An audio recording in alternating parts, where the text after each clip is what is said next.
देखिए, जो माहौल बना हुआ है, जो देश में कांग्रेस की सरकार थी, सपा की सरकारों में दंगे होते थे, नफरत की आग में दंगे होते थे, कर्फ्यू लगते थे। ऐसा नहीं था खाली मुसलमान प्रभावित होता था, सभी जाति धर्म के लोग प्रभावित होते थे। तो योगी जी के नेतृत्व में 7 साल में आप बताइए कि पूरे 75 जिले में कहीं दंगा हुआ, कहीं कर्फ्यू लगा। एक अमन चैन से सब लोग रह रहे हैं, चाहे हिंदू हो, मुसलमान हो, सिख हो, ईसाई हो, जैन हो, फारसी हो। और दूसरी चीज, जो केंद्र की योजनाएं हैं, जो भी प्रदेश की योजनाएं हैं, जो भी योजनाएं बन रही हैं, कोई योजना पे तो ये नहीं लिखा है कि ये मुसलमान को मत देना, ये हिंदू को मत देना, ईसाई को मत देना।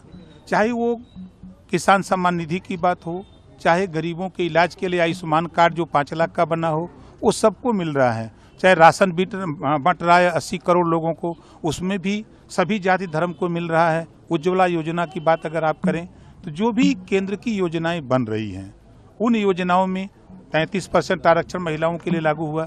उसमें तो ये बाउंडेशन नहीं कि नहीं मुस्लिम महिलाओं को आरक्षण नहीं दिया जाएगा। तो जो योजनाएं बन रही हैं वो सबके लिए है। तो जो नफरत की बात है, आज मैंने जैसा आपने सवाल किया कि मंत्री बन करके आप पहली बार बनारस आए, मंत्री बनने के दूसरे दिन ही अधिसूचना जारी हो गई चुनाव आयोग की, चुनाव की। लेकिन बीच में हमने 4-5 दिन अध्ययन किया। सबसे ज़्यादा देश में कांग्रेस ने और सपा बसपा ने अगर धोखा दिया तो मुसलमानों को धोखा दिया है। वोट तो लिया 20%, लेकिन दिया क्या? नफरत के सिवा। हम देख रहे हैं कि पूरे 75 जिले में किसी ब्लॉक पर एक चपरासी भी मुसलमानों के विकास के लिए अल्पसंख्यक विभाग का नियुक्त नहीं है, एक बाबू नहीं है। जिले पर एक अधिकारी है, वो भी पैदल है। वो कैसे योजना का लाभ बताने के लिए किसी बस्ती में जाए?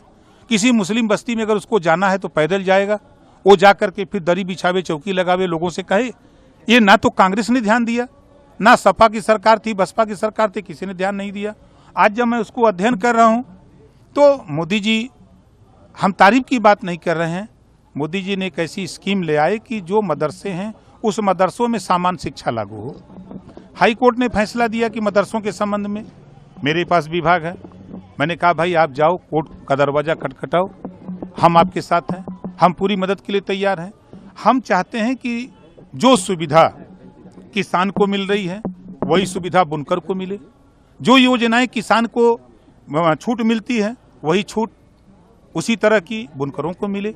जो सुविधाएं केंद्र और प्रदेश सरकार की हों उन योजनाओं का लाभ सबको मिले, यही हमारा मकसद है। विभाग मिला है पंचायती राज, प्रधान जी लोग बहुत खुश हैं, ऐसा देख रहे हैं।